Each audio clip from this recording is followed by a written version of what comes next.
प्रिय छात्रों, मैं doctor Suchita Varma, assistant professor political science, SPC government college Bhim. आज हम बीए पार्ट फर्स्ट के पेपर फर्स्ट के टॉपिक राजनीतिक समाजीकरण पॉलिटिकल सोशलाइजेशन के बारे में अध्ययन करेंगे। आमंड और पावेल के अनुसार राजनीतिक समाजीकरण वह प्रक्रिया है जिसके आधार पर राजनीतिक संस्कृति की रक्षा की जाती है और उसे परिवर्तित किया जाता है। राजनीतिक संस्कृति के प्रतिमानों में परिवर्तन भी राजनीतिक समाजीकरण के आधार पर ही संभव हो पाते हैं। यदि हम राजनीतिक व्यवस्थाओं के व्यवहारिक रूप का निकटता से अध्ययन करें तो यह तथ्य स्पष्ट हो जाता है कि प्रत्येक राजनीतिक व्यवस्था का वास्तविक स्वरूप अन्य राजनीतिक व्यवस्थाओं से मूलतः भिन्न होता है। वस्तुतः एक सी संरचनाओं और संस्थाओं वाली राजनीतिक व्यवस्थाएं भी अपने काम करने के ढंग और अपने क्रियात्मक स्वरूप में अंतर तथा अनेक उदाहरणों में भारी अंतर लिए रहते हैं। भारतीय संविधान में ब्रिटेन की संसदीय व्यवस्था को अपनाया गया है। संसदीय व्यवस्था को अपनाते हुए हमने उन संरचनाओं और संस्थाओं की स्थापना कर ली जो ब्रिटेन में विद्यमान थी, लेकिन भारत की संसदीय व्यवस्था का व्यवहारिक रूप ब्रिटेन की संसदीय व्यवस्था से भिन्न है और कुछ बातों की दृष्टि से तो इन दोनों देशों की संसदीय व्यवस्था में भारी अंतर पाया जाता है। इस स्थिति का मूल क्या है? मूल कारण यह है कि राजनीति के संबंध में भारतीय व्यक्तियों के विचार और धारणाएं और परिणामतः राजनीतिक क्षेत्र में हमारा व्यवहार इंग्लैंड वासियों के विचार, धारणाएं और व्यवहार से मूलतः भिन्न है। वस्तुतः प्रत्येक देश की राजनीतिक संस्कृति एक विशिष्टता लिए हुए होती है। राजनीतिक संस्कृति को विशिष्ट बनाने वाले अनेक तत्व और कारण होते हैं। इन तत्वों में सर्वाधिक महत्वपूर्ण राजनीतिक समाजीकरण को ही माना जाता है। यह राजनीतिक संस्कृति के निर्माण में ही महत्वपूर्ण नहीं होता, बल्कि राजनीतिक संस्कृति को एक पीढ़ी से दूसरी पीढ़ी तक पहुंचाने का कार्य भी करता है।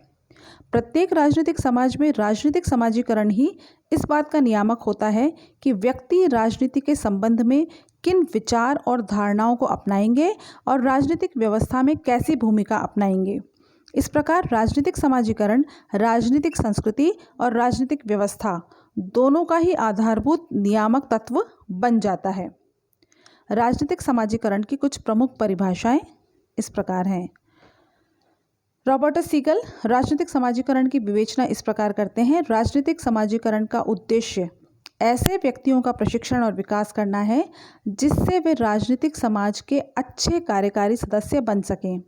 राजनीतिक समाजीकरण व्यक्तियों के मन में ऐसे मूल्यों, मानकों और अभिविन्यासों का विकास करता है जो उनमें राजनीतिक व्यवस्था के प्रति विश्वास की भावना को जन्म दे। वे अपने आप को अच्छे कार्यकारी नागरिक के रूप में बनाए रखें तथा अपने उत्तराधिकारियों के मन पर अमिट छाप छोड़ सकें। सीगल के ही शब्दों में राजनीतिक समाजीकरण से अभिप्राय सीख की वह प्रक्रिया है जिसके माध्यम से प्रचलित राजनीतिक व्यवस्था द्वारा स्वीकृत राजनीतिक आदर्श तथा व्यवहार पीढ़ी दर पीढ़ी हस्तांतरित होते हैं। पीटर एच मर्कल के अनुसार राजनीतिक समाजीकरण की प्रक्रिया को एक प्रकार की सामाजिक प्रक्रिया का स्वाभाविक अध्ययन माना है। उनके अनुसार किसी राज्य व्यवस्था के सदस्यों द्वारा राजनीतिक दृष्टिकोण एवं व्यवहार की प्रतिकृति को विकसित करने से संबद्ध वैज्ञानिक अध्ययन को राजनीतिक समाजीकरण का अध्ययन कहा जा सकता है। आमंड और पावेल राजनीतिक समाजीकरण को एक ऐसी प्रक्रिया मानते हैं जिसके माध्यम से व्यक्ति राजनीतिक संस्कृति में प्रवेश करता है, राजनीतिक वस्तुओं के प्रति ज्ञान की प्राप्ति करता है, अपनी आकांक्षाओं, इच्छाओं और प्रतिमानों का निर्माण करता है। इससे व्यक्ति अपने व्यवहार की रीति निर्धारित करता है और इस प्रकार वह राजनीतिक संस्कृति एवं पद्धति का अंग बनता है। आमंड और पावेल आगे लिखते हैं, राजनीतिक समाजीकरण वह प्रक्रिया है जिसके आधार पर राजनीतिक संस्कृति की रक्षा की जाती है, उसे परिवर्तित किया जाता है। राजनीतिक संस्कृति के प्रतिमानों में परिवर्तन भी राजनीतिक समाजीकरण के आधार पर ही संभव हो पाते हैं। राजनीतिक समाजीकरण की उपर्युक्त परिभाषाओं से स्पष्ट है कि राजनीतिक समाजीकरण व्यक्तियों को राजनीतिक संस्कृति में दीक्षित करने की एक प्रक्रिया है। यह ऐसी प्रक्रिया है जिसके अंतर्गत एक पीढ़ी दूसरी पीढ़ी को राजनीतिक मूल्यों का हस्तांतरण करती है। इस प्रकार यह समाजीकरण का ही एक विशिष्ट रूप है। जब व्यक्ति के सीखने की प्रक्रिया का संदर्भ सामाजिक जीवन और व्यवस्था होता है, तब इस प्रक्रिया को समाजीकरण का नाम दिया जाता है। और जब इसका संदर्भ राजनीतिक व्यवस्था से जोड़ दिया जाता है, तब इसे राजनीतिक समाजीकरण कहा जाता है। समाजीकरण के अंतर्गत व्यक्ति समाज की ओर उन्मुख होता है और राजनीतिक समाजीकरण के अंतर्गत वह समाज की एक उपव्यवस्था राजनीतिक व्यवस्था की ओर उन्मुख होता है। राजनीतिक समाजीकरण की विशेषताएं।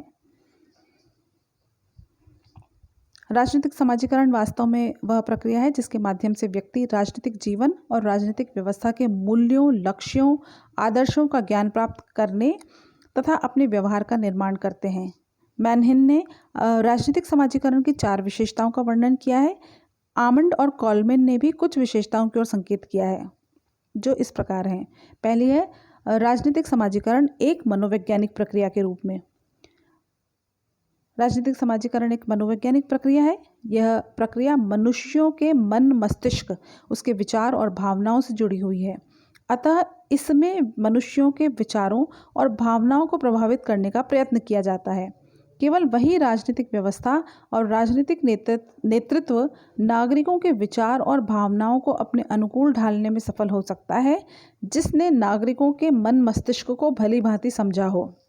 दूसरा है राजनीतिक शिक्षण प्रशिक्षण की प्रक्रिया। राजनीतिक समाजीकरण राजनीतिक जीवन के प्रसंग में शिक्षण प्रशिक्षण की प्रक्रिया है।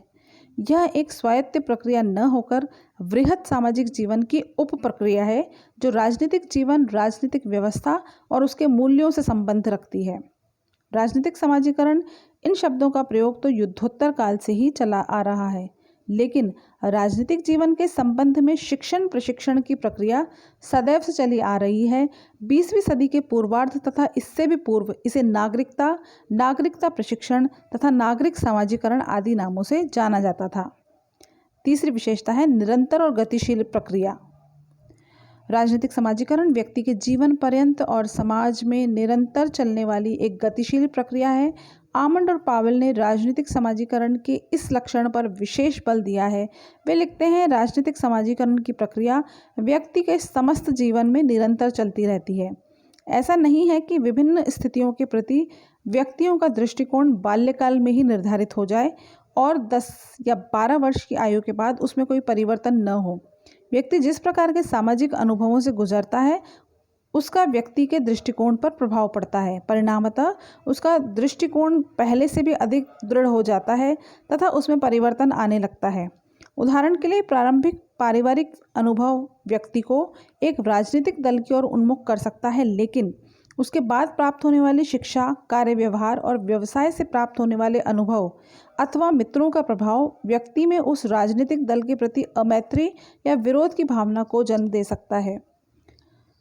कुछ घटनाएं और अनुभव तो संपूर्ण समाज को प्रभावित कर सकते हैं। स्वाधीनता आंदोलन, महायुद्ध, आर्थिक मंदी अथवा अमेरिका गृहयुद्ध जैसी कोई ऐतिहासिक घटना लाखों व्यक्तियों के जीवन को एक साथ प्रभावित करके उनके राजनीतिक विचारों को एक दिशा दे सकते हैं।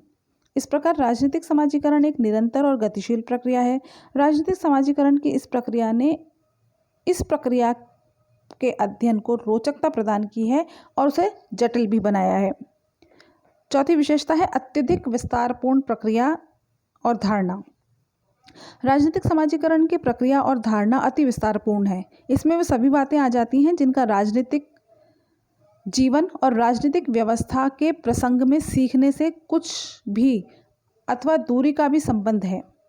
राजनीतिक समाजीकरण की एक उप प्रक्रिया है, अतः इसमें उस सामाजिक, सांस्कृतिक और आर्थिक तत्वों का अध्ययन भी सम्मिलित है जो राजनीतिक जीवन को प्रभावित करते हैं। राजनीतिक समाजीकरण एक विस्तारपूर्ण प्रक्रिया होने के कारण राजनीतिक समाजीकरण के विविध अभिकरण हैं, वे सामाजिक, आर्थिक, शैक्षणिक और सांस्कृतिक जीवन तक विस्तृत हैं। राजनीतिक समाजीकरण की प्रक्रिया सभी समाजों और सभी व्यवस्थाओं में। राजनीतिक समाजीकरण एक आधुनिक अवधारणा है, लेकिन न केवल आधुनिक समाजों वरन परंपरागत और घोर परंपरागत समाजों में भी राजनीतिक समाजीकरण की प्रक्रिया का अस्तित्व रहा है। अत्यंत प्राचीन काल में विश्व से सभी देशों में राज्य की उत्पत्ति के दैवी सिद्धांत का प्रतिपादन किया गया था। वह नागरिकों को राज्य के प्रति आदेश का अनिवार्य रूप से पालन करने का पाठ पढ़ाते हुए राजनीतिक समाजीकरण का ही एक सफल प्रयत्न था। यह सिद्धांत न केवल सामान्य जनता वरन सर्वोच्च शासक के लिए भी संदेश था कि उसके आचरण में न्याय और कल्याण की वैसी ही स्थिति होनी चाहिए जैसी स्थिति सृष्टि के प्रति ईश्वर के आचरण में होती है। राजनीतिक समाजीकरण की प्रक्रिया को न केवल अधिनायकवादी और साम्यवादी राज्य व्यवस्थाओं वरन लोकतांत्रिक राज्य व्यवस्थाओं में भी अपनाया जाता है।